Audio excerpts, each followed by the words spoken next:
New TV Telugu. గణతంత్ర దినోత్సవం సందర్భంగా కేంద్రం పద్మ అవార్డులను ప్రకటించింది. అయితే కేంద్రం ప్రకటించిన అవార్డుల్లో తెలంగాణకు కనీసం 4 ప్రకటించాల్సిందని సినీ నటి, కాంగ్రెస్ నేత విజయశాంతి అభిప్రాయపడ్డారు. ఈ విషయంలో సీఎం రేవంత్ అభిప్రాయాన్ని కేంద్రంలోని బీజేపీ ప్రభుత్వం పరిశీలిస్తే బాగుంటుందని ఆమె ట్వీట్ చేశారు.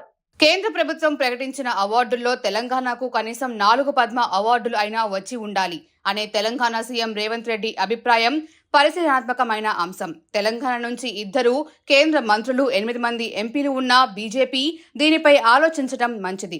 సీఎం రేవంత్ అభిప్రాయాన్ని పరిశీలించాలని కోరుకుంటున్నా అని విజయశాంతి తన ట్వీట్లో పేర్కొన్నారు.